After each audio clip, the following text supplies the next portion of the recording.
Luz y sal, hermanos. Vamos a comenzar nuestra clase como lo hacemos siempre, pidiéndole a Dios que nos envíe su Espíritu Santo para que nos ayude a comprender y a hacer vida a la lección que vamos a ver el día de hoy. En el nombre del Padre, del Hijo y del Espíritu Santo. Amén. El día de hoy vamos a ver nuestra lección número 30 de segundo grado, que se titula La vuelta a la casa del Padre. Como subtítulo, la vida cristiana es lucha contra el pecado. Este título, La vuelta a la casa del Padre, se refiere al impulso que siente la persona de retornar a la unidad con Dios. De hecho, está haciendo referencia al pasaje bíblico del hijo pródigo. El hijo pródigo, después de hacer un examen de conciencia, después de reflexionar, pues llega a la conclusión de que ha actuado mal y que está viviendo las consecuencias de su pecado. A partir de este reconocimiento, él toma la decisión. Primero, me levantaré y volveré a casa de mi padre. Segundo, pediré perdón. Entonces, eso es precisamente volver a la casa del Padre. O sea, la decisión de volver va precedida de algo, que es el examen de conciencia y el arrepentimiento. La vida del cristiano es una vida en ascenso hacia la perfección de Cristo. Probablemente, como hemos dicho, nunca alcancemos la perfección de Cristo. Sin embargo, todos los días tenemos que examinarnos una y otra vez para ir puliendo en nosotros esas imperfecciones que nos alejan de la santidad. Yo no sé ustedes, pero yo en lo personal, por ejemplo, cuando me pongo a pensar en mí mismo o en mi pasado, casi siempre descubro pecados que cometí y que yo no me había dado cuenta de que los había cometido, o cuando los cometí pensé que eran bromas o situaciones de importancia menor, y la verdad es que en realidad es una lucha constante la que nosotros vivimos, una lucha que no es una lucha contra el hermano, contra la hermana o contra la iglesia o contra el gobierno, es una lucha contra nosotros mismos por superar nuestras malas tendencias, nuestras concupiscencias, y es una lucha diaria que terminará pues cuando termine nuestra vida, ¿sí? Entonces vamos a ver cómo podemos hacerle para volver a la casa del Padre. Para volver a la casa del Padre, para retornar a la amistad con Dios, nuestro Señor Jesucristo nos dejó un sacramento muy importante, que es el sacramento de la reconciliación, perdón de los pecados, confesión o penitencia, como se le quiera llamar. La definición del sacramento de la reconciliación, que es así como a mí me gusta llamarlo, es la siguiente. La reconciliación es un sacramento instituido por Cristo, véase Juan capítulo 20 versículos 22 al 23, en favor de los cristianos, a fin de que cuantas veces tuvieran la desgracia de caer en pecado después de su bautismo, pudieran reconciliarse con Dios.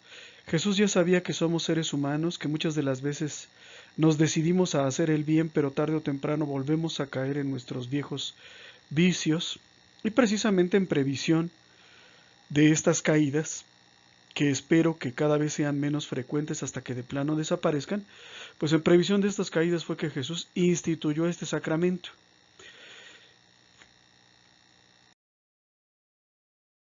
Tenemos a Juan capítulo 20 versículos 22 al 23, cómo Jesús instituye este sacramento.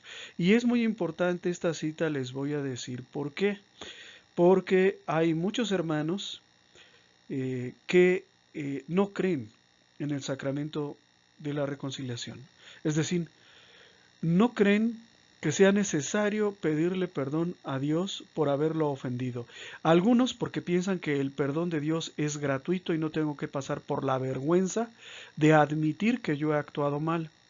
Otros porque definitivamente creen que han sido predestinados a la salvación y que en esas condiciones cualquier pecado que pudieran cometer no anula la voluntad salvífica de Dios, que es el caso de los protestantes. El protestante, uno de los principios del protestantismo es la doctrina de la predestinación, es decir, a los que Dios ha predestinado para la salvación, pues pueden pecar o hacer lo que sea, no deberían de hacerlo, pero si lo hacen, pues Dios no puede contradecirse a sí mismo, así que no necesitan la reconciliación.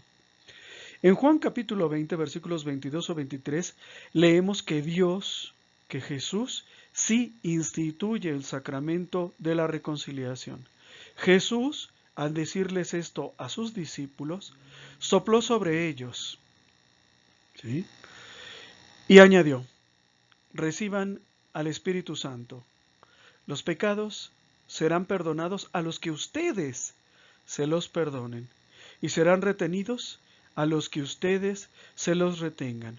¿Qué significa todo esto? Significa que Jesús, que tenía el poder de perdonar los pecados, y lo demostró en más de una ocasión, en múltiples ocasiones, Jesús, que tenía poder de perdonar los pecados, transmitió a sus apóstoles, no a todos, no a la colectividad, ¿verdad? Solo a sus apóstoles el poder de perdonar los pecados, y lo hizo por medio de un gesto, por medio de un soplo, soplándoles. Y este soplo nos remite al soplo de vida original que recibió Adán cuando Dios le dio la vida. Es decir, no es la acción en sí misma de soplar lo importante, sino el hecho de que Jesús les estaba comunicando algo que era propio de Dios. En Génesis, lo que recibe Adán, ese soplo que recibe en la cara, es la vida. Aquí Jesús les está comunicando el poder de perdonar los pecados. Por eso sí, Jesús instituyó el sacramento de la reconciliación. No es una invención de la iglesia, no es que a los padrecitos les guste el chisme y quieran estar enterados de las cosas que estamos haciendo, sino que Jesús ya sabía que una vez que recibiéramos la vida nueva por el bautismo, íbamos a necesitar mantener esa vida y vamos a necesitar ser sanados de nuestros pecados. ¿Cómo se hace o cómo opera en la práctica el sacramento de la reconciliación? Tenemos dos partes. Por un lado, el sacerdote, que en la persona de Cristo actúa como un juez clemente y misericordioso. Y tenemos al pecador, que participa o que actúa en el sacramento de la reconciliación a manera de acusador y testigo, a manera de el que enumera las faltas cometidas y atestigua que esas faltas se cometieron.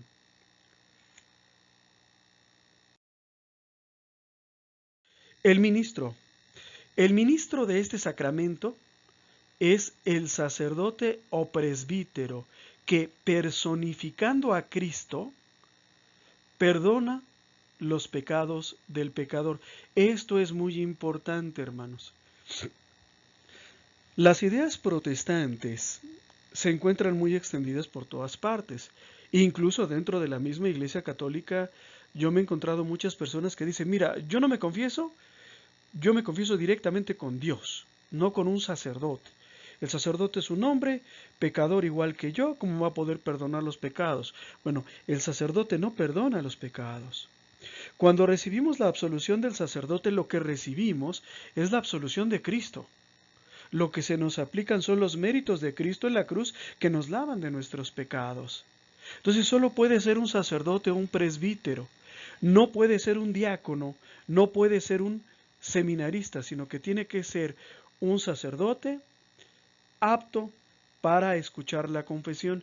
Yo me he encontrado también con personas que muy enojadas y algunas muy lastimadas dicen, mira, yo me sentía triste por algo malo que hice, fui hacia la parroquia y estaba ahí un sacerdote y yo quise hablar con él y le dije, padre, quiero confesarme, pero él me dijo, no puedo, y se fue prácticamente corriendo. O sea, no quiso aligerarme de esa carga, no quiso escucharme, no quiso guiarme, no quiso recomendarme.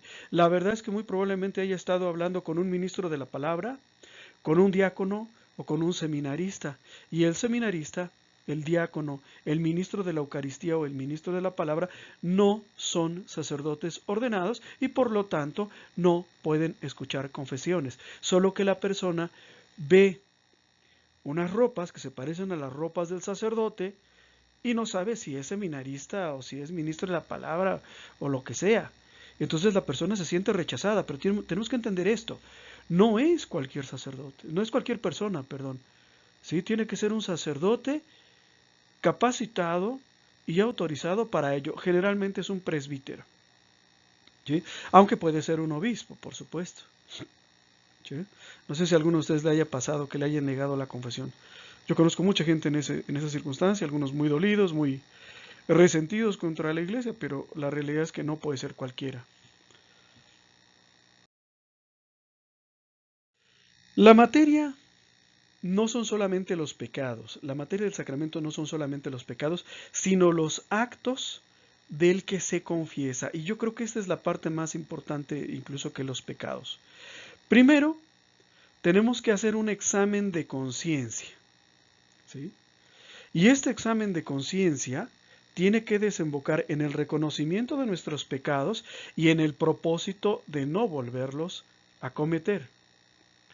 Una vez que nosotros decidimos que queremos renunciar a ese pecado, tenemos ahora sí que acudir al sacramento de la confesión con el sacerdote, ¿verdad?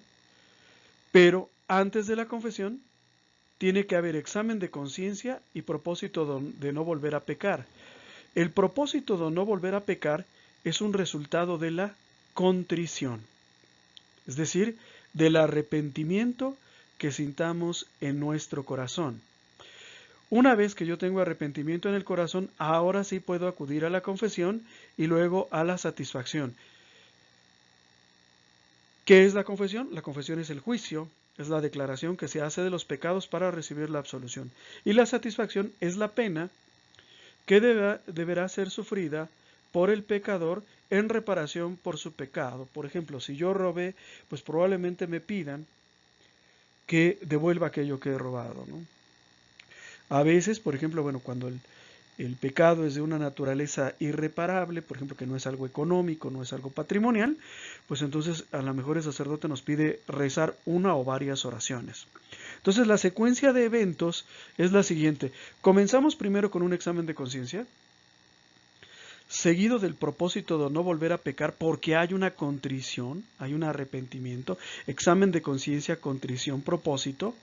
Luego sigue la confesión y hasta el final sigue la satisfacción. Cuando nosotros nos confesamos, lo último que hace el sacerdote pues es darnos la absolución y pedirnos que en reparación por nuestro pecado hagamos esto o aquello, generalmente una oración. Pero podría ser también pues realizar una determinada acción para procurar minimizar el daño que hemos causado.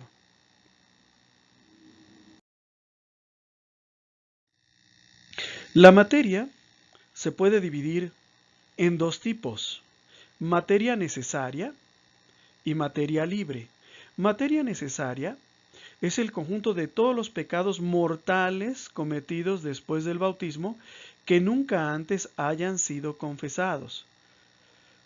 Todos los pecados mortales, es decir, aquellos que infringen, ¿verdad?, que violan alguno de los preceptos del decálogo. Por ejemplo, si yo no he ayudado a mis padres, ¿verdad?, pues entonces yo estoy en pecado mortal. Si yo he faltado a misa, estoy en pecado mortal. Si yo he abortado o le he sugerido a alguien que aborte, yo estoy en pecado mortal porque he matado o ayudado a otro que mate. ¿Sí? Ahora, tienen que ser aquellos pecados mortales que nunca antes hayan sido confesados. ¿Por qué? Porque si yo, por ejemplo, de chamaco cometí un robo, bueno, pues no viene al caso que yo me esté acusando siempre de haber cometido un robo hace 30 años o hace 40 años. ¿Sí se entiende? La materia necesaria son los pecados mortales cometidos después del bautismo, pero que no hayan sido confesados. Y la materia libre, es decir, la materia secundaria, son los pecados veniales o los mortales que ya antes habíamos confesado. Por supuesto, un pecado ya cometido o ya confesado antes se puede volver a confesar, pero esto sería secundario, sería accesorio. Lo mismo que los pecados veniales. Los pecados veniales, acuérdense cuáles son los pecados leves, ¿verdad? Por ejemplo, cuando yo me enojo, cuando respondo de mala manera, pues son pecados veniales. Ahora vamos a hablar acerca de los actos del que se confiesa de una manera más detallada. Primero dijimos es el examen de conciencia. El examen de conciencia precede a la confesión, no es durante la confesión, ¿sí? Ni después de la confesión, es antes de la confesión. ¿Y qué es el examen de conciencia? Es una diligente investigación personal de los pecados cometidos a partir de la última confesión. Es una investigación pormenorizada, seria, amplia, profunda, desapasionada, se podría decir también, de los pecados que yo he cometido a partir de la última confesión. De hecho, regularmente todas las confesiones se inician, entre otras cosas, de la siguiente manera: ¿cuándo fue la última vez que te confesaste? Porque no es lo mismo alguien que se confesó hace 3 meses que alguien que se confesó hace 3 años, o alguien que se confesó hace 3 años y alguien que se confesó hace 30. ¿Sí? Entonces, a lo mejor el que tiene 30 ya ni se acuerda de tantos pecados que son, ¿no? Para esto tenemos que invocar la luz del Espíritu Santo. ¿Por qué? Porque solo el Espíritu Santo nos puede ayudar a descubrir los pecados que nosotros mismos cometemos. Es muy fácil descubrir los pecados que el otro comete, ¿eh? O sea, es muy fácil juzgar y criticar y decir de los demás, pero cuando lo que se está hablando son de mis pecados, ahí es medio complicado, ¿no? ¿Por qué? Porque muchas veces cuando cometemos ese pecado no tenemos la conciencia recta, no tenemos la conciencia lo suficientemente iluminada como para distinguir lo que estamos haciendo. Entonces creemos que es una especie de travesura, lo que de hecho no es travesura, sino un crimen. Creemos que es un desliz de juventud, lo que de hecho significa destruir una vida. Y pasamos por la vida destruyendo vidas. Entonces hay que invocar la luz del Espíritu Santo, ¿sí? A veces, con el paso de los años, sobre todo los que somos más viejos, tendemos a autojustificarnos, ¿ya? Llevo tal cantidad de años viviendo en unión libre con una mujer que no es mi esposa, y antes al contrario, es esposa de otro.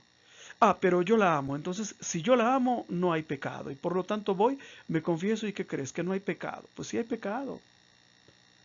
Si hay pecado, o sea, para tú poder distinguir un pecado, lo tienes que distinguir a la luz del Espíritu Santo.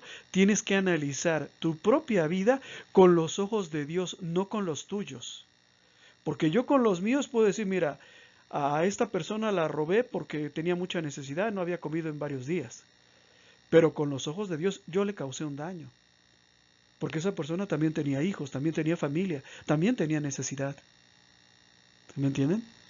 Entonces, eso es lo que significa la palabra diligente, es pormenorizada, detallada.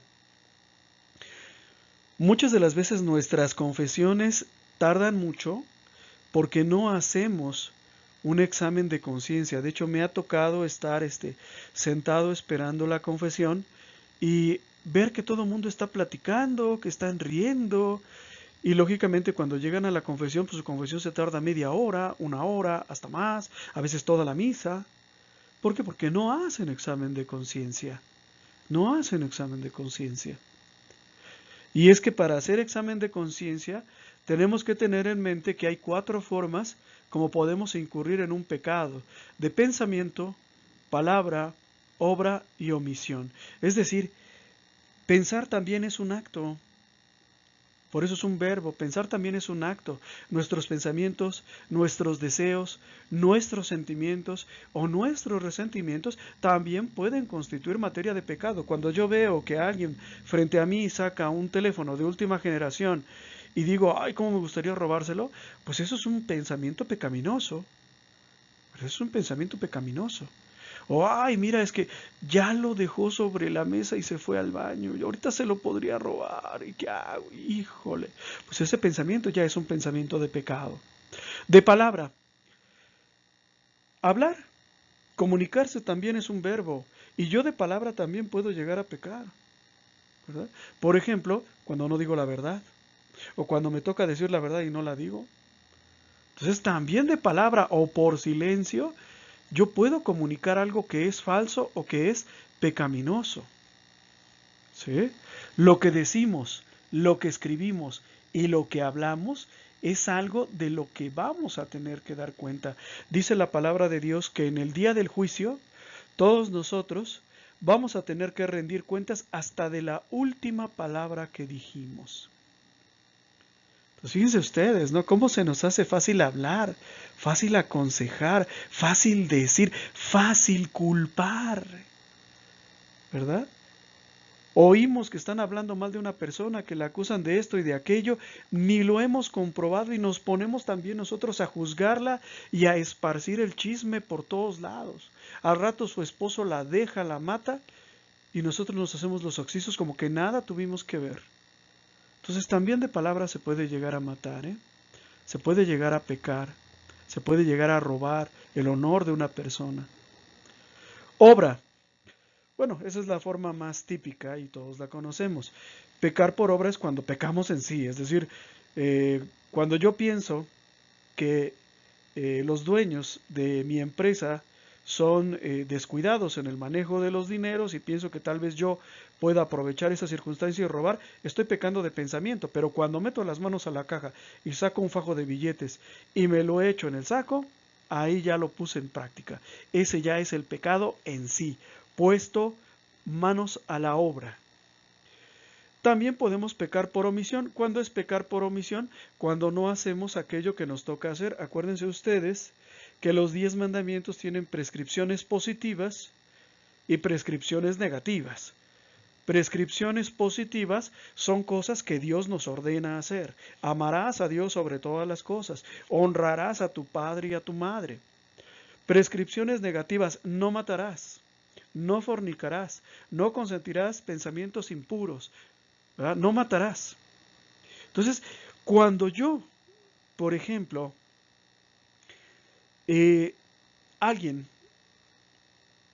me pregunta, fíjate que tengo un problema económico muy grave y me he dado cuenta de que en mi empresa, como que no cuidan muy bien esa parte de la caja y de la contabilidad.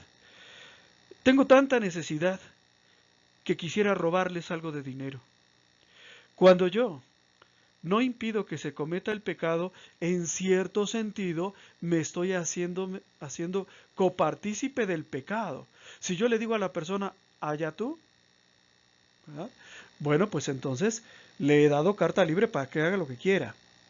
Lo mismo, una chica, por ejemplo, que piensa abortar porque se siente sola y te dice, mira, ¿tú qué me recomiendas? ¿Mato a mi bebé o no lo mato? Y tú le dices, haz lo que te diga tu conciencia, pues en ese momento tú te estás volviendo cómplice. Entonces, si te fijas, es muy difícil que no hayamos cometido pecados. Cuando nos sentimos limpios, puros y sin pecado, regularmente es porque estamos llenos de pecado de pensamiento, palabra, obra y omisión. Sí, pero tú no impediste que robaran, no impediste que mataran, no impediste que engañaran, no impediste que defraudaran, no impediste que robaran. Entonces, esto es lo que nosotros tenemos que analizar. Entre paréntesis, hay por ahí algunas guías para hacer el examen de conciencia que por medio de preguntas nos van guiando, ¿verdad? Difícilmente alguno de nosotros va a matar alguna vez en persona clavando un cuchillo o disparando una bala a alguien. Pero, por ejemplo, si te preguntan, ¿utilizas dispositivo intrauterino? ¿Utilizas DIU? Respuesta, sí. Entonces tú has abortado. Entonces tú has matado. ¿Por qué? No es cierto, yo nunca he balaceado a nadie. Nunca, nunca, nunca he asaltado, nunca he acuchillado, nunca he apaleado. Está usted mal. No, sí, mira. Cuando una mujer se coloca el dispositivo intrauterino en la matriz, ese dispositivo intrauterino es un metal, es una cruz, un objeto de metal que tiene por finalidad impedir que el óvulo fecundado se desarrolle, ¿sí? Es decir, que ese ser no tenga las condiciones idóneas para su desarrollo y que sea expulsado por el cuerpo de la madre en los días siguientes. En otras palabras, lo que tenemos son microabortos. Entonces tú no puedes decir que nunca has abortado si usas DIU o que nunca has matado. Pues eso no puede ser. Analícenlo, ¿ok? Analícenlo y verán que hay muchas personas en esta circunstancia.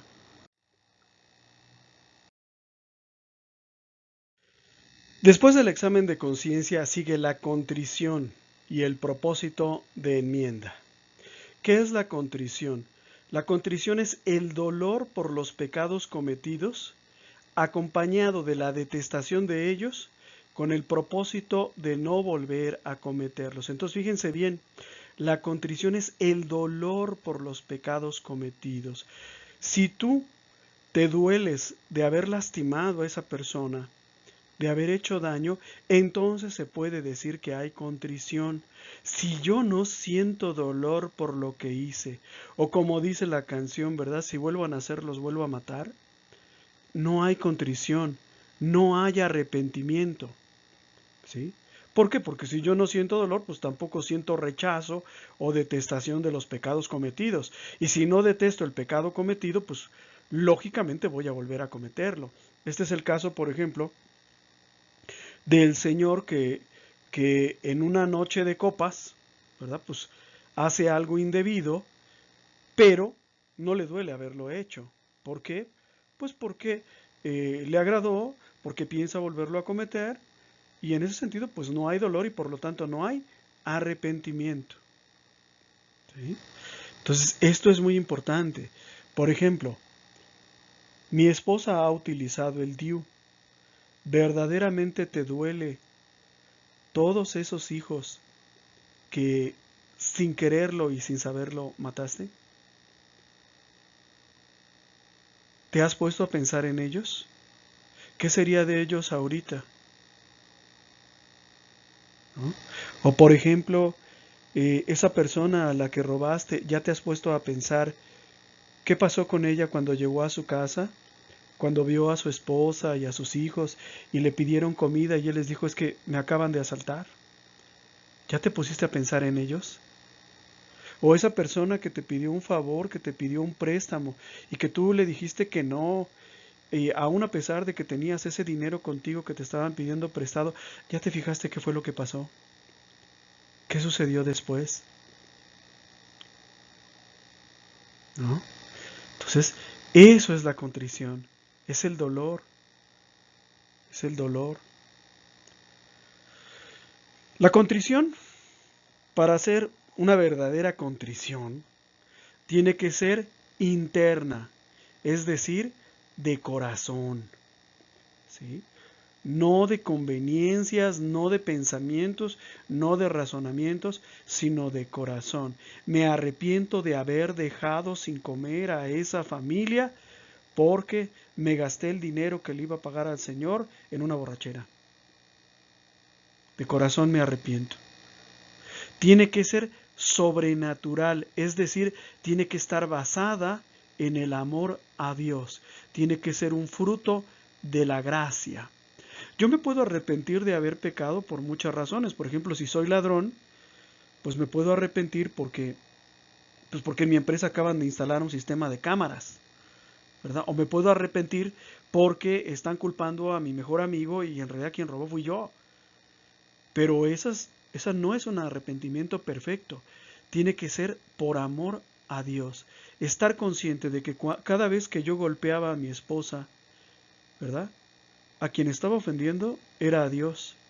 Cada vez que yo robaba en mi empresa, por supuesto ofendía y le hacía daño a mi jefe, pero también le estaba faltando a Dios, ¿sí? Entonces eso es lo que significa que la contrición sea sobrenatural, tiene que ser un fruto de la gracia y tiene que estar fundada en el amor a Dios, ¿sí? La contrición también tiene que ser suma, es decir, que tenemos que detestar el pecado sobre todo otro mal, ¿sí?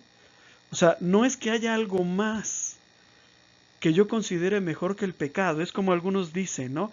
El fin justifica los medios. Sí debí haber, no debía haber robado a ese humilde trabajador que venía saliendo de la fábrica, pero sí le debía haber robado a mi jefe cuando dejó la caja abierta. Entonces quiere decir, estoy detestando el pecado, pero solo en una determinada circunstancia, no en la otra. Y no, tiene que ser suma.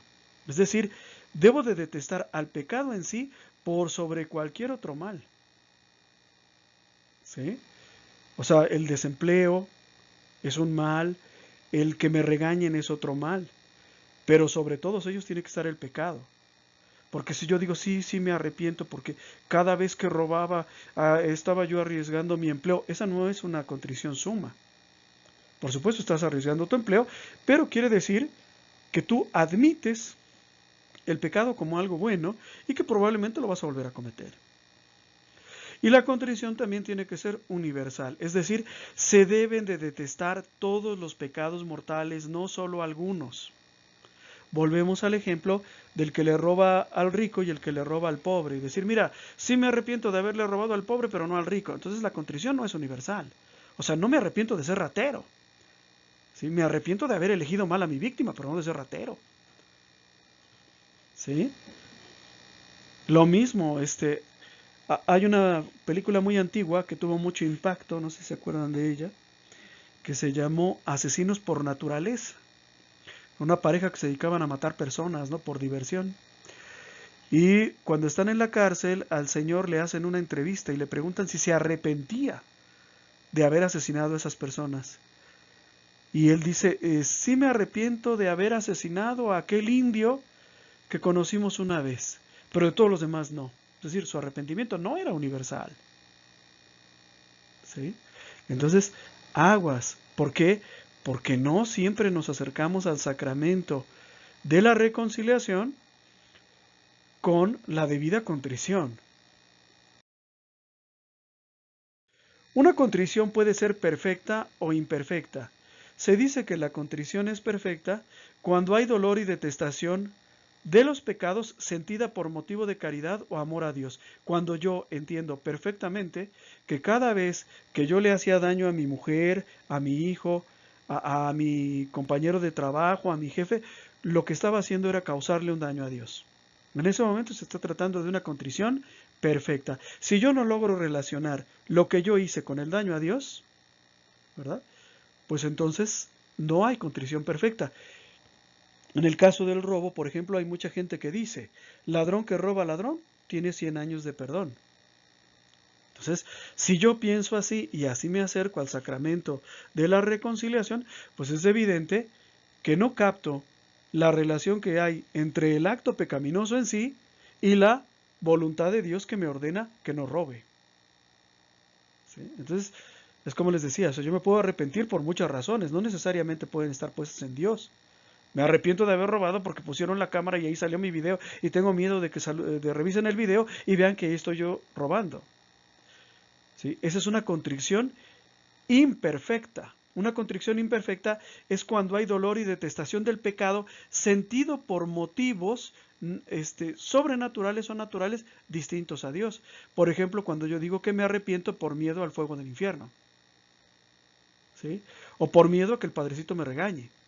¿Hay una contrición? Sí, sí hay una contrición. Y con esa contrición yo me puedo presentar al sacramento de la confesión, pero es una contrición imperfecta. ¿Cuál es la contrición que tú y yo tenemos que buscar? La contrición perfecta. ¿Ah? Decía hace unos años un hombre que yo conocí, decía que él, bueno, pues había tenido alguna infidelidad contra su esposa tiempo atrás. Y dice que platicando con alguien, esa persona le dijo, bueno, ¿y qué sentirías tú si tu esposa te hiciera lo mismo? Ahí se arrepintió, pero no se arrepintió por haber ofendido a Dios, ¿eh? Se arrepintió porque se puso en los zapatos de su esposa. Entonces tenemos que buscar siempre la contrición perfecta. La contrición es tan necesaria para el sacramento de la confesión que quien se acerca a la confesión sin ella, es decir, sin la contrición, no solo no recibe el perdón de los pecados, sino que comete otro pecado llamado sacrilegio. Es decir, se acercó a la confesión sin haberse arrepentido. ¿Sí? Cometió un sacrilegio. ¿Cómo sé yo que verdaderamente me he arrepentido? Porque me duele lo que hice.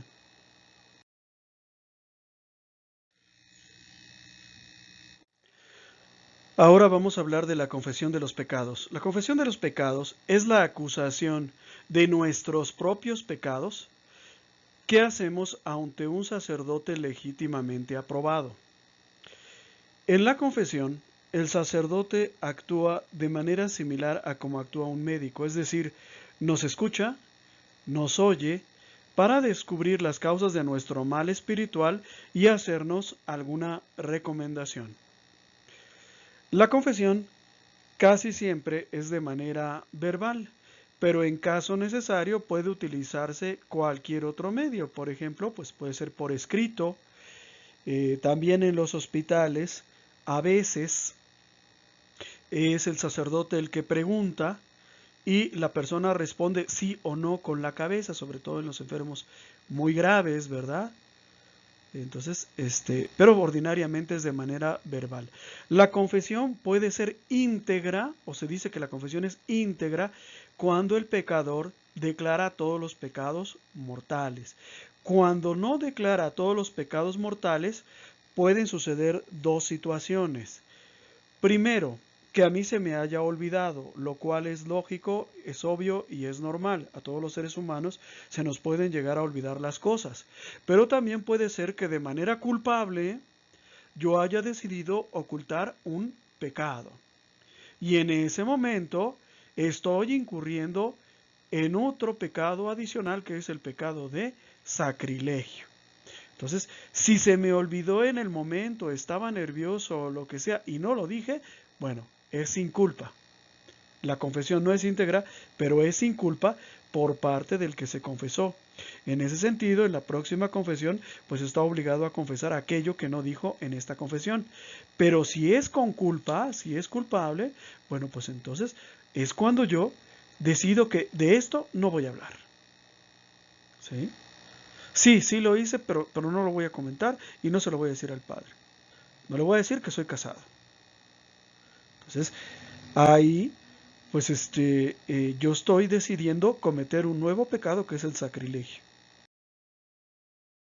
Quien deliberadamente, quien deliberadamente oculta un pecado mortal, no solo no consigue la absolución de los pecados, sino que comete otro pecado más llamado sacrilegio.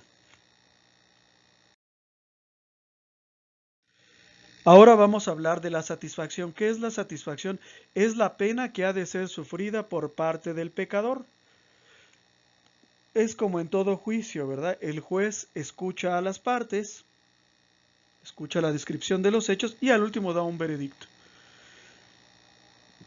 La pena que yo tengo que pues recibir por el pecado cometido puede ser una oración, pero también puede ser una acción. Por ejemplo, ¿verdad? Pues si yo robé, probablemente el confesor, el sacerdote con el que me estoy confesando, me pida que devuelva lo que he robado, ¿no? O que le dé a la persona que le arrebaté o que le quité. También nos dice la lección que conviene cumplir la pena de inmediato. ¿Por qué? Porque después se nos olvida, ¿sí? Después se nos olvida o no la cumplimos, ¿no? En el momento que les estoy hablando esto me recuerda mucho a una persona que me consultaba diciéndome que hacía mucho tiempo se había confesado, pero no había podido cumplir, o más bien no había querido ni podido cumplir con la pena que le fue impuesta. ¿Y cuál fue la pena que le fue impuesta? Tener que ir a misa cada domingo. Entonces, pues esa no es pena, ¿no? O sea, eso es nada, porque pues es nuestro deber como cristianos. Pero conviene cumplirlo siempre de inmediato. ¿Sí? Inmediatamente voy a cumplir. Si tengo que rezar un Padre Nuestro, inmediatamente voy a ir a rezar el Padre Nuestro. Si tengo que devolverle a alguien lo que le quité, inmediatamente voy a ir a devolvérselo. Si tengo que pedirle perdón a mi esposa, inmediatamente lo tengo que hacer. Inmediatamente. ¿Sí? Para que no se nos olvide. De la absolución sacramental también tenemos que hablar. Ya les había yo dicho que cuando el sacerdote nos da la absolución, no nos la da Él, nos la da Cristo. ¿Sí? La absolución es el acto sacramental por el cual el confesor, en el nombre de Jesucristo, remite los pecados de aquel que se ha confesado. Ahora bien, El confesor regularmente siempre nos absuelve, excepto casos particulares. ¿Cuáles son los casos particulares? Son los casos de pecados muy, muy malos, como por ejemplo el aborto, ¿no? Existen los llamados padres penitenciarios. ¿Qué son los padres penitenciarios? Son sacerdotes que pueden realmente escuchar la confesión de pecados de este tipo, que son muy, muy graves. O sea, no es de que robé, o sea, no es de que, pues, de que le falté el respeto a mi esposa, o sea, no, sino que es algo que va gravísimo, ¿no? El confesor puede negar la absolución cuando le conste que el pecador carece de las debidas disposiciones. Por ejemplo, si yo golpeo a una persona y luego voy y me confieso, pero lo cuento con alegría, pues es evidente que no estoy arrepentido. Por lo tanto, el confesor me puede negar la absolución. El más típico caso es este. El sacerdote te pregunta, ¿eres casado? Respuesta, no. O sea, vives en pecado. Por lo tanto, después de confesarte vas a seguir viviendo en pecado. Por lo tanto, ¿qué sentido tiene que te confieses? Carece de sentido que te confieses. O sea, si yo, terminando mi confesión, voy a ir a pecar nuevamente, no tiene sentido que me confiese.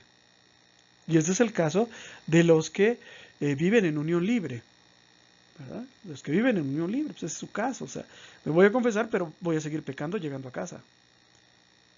Entonces, en ese caso, cuando el confesor perciba que el pecador no está arrepentido, que carece de la debida disposición o que piensa volver a pecar, pues no puede confesarlo, puede negarse, ¿sí? Ahora bien, el confesor está siempre obligado a guardar el secreto. Todo lo que se dice en confesión es secreto, ¿ok? Y esto es una disposición de la Iglesia. El sacerdote sería duramente sancionado si confiesa aquello que ha escuchado durante la confesión. Porque imagínense, ¿no? O sea, todo lo que escucharán, ¿no? Imagínate, si alguien dice, mira, la verdad es que quien mató al vecino fui yo, ¿no? Entonces, pues con esa información podrían pasar muchas cosas, ¿no? Desde que un familiar del difunto se quisiera vengar hasta que la policía pidiera explicaciones de eso. Entonces, aguas. El confesor está obligado a guardar el secreto. De los efectos, es decir, ¿qué pasa con nosotros después de que nos confesamos? En primer lugar, la confesión o el sacramento de la reconciliación remite la pena eterna y de la culpa y al menos en parte de la pena temporal debida por los pecados. Es decir, nuestros pecados nos son perdonados. ¿Sí?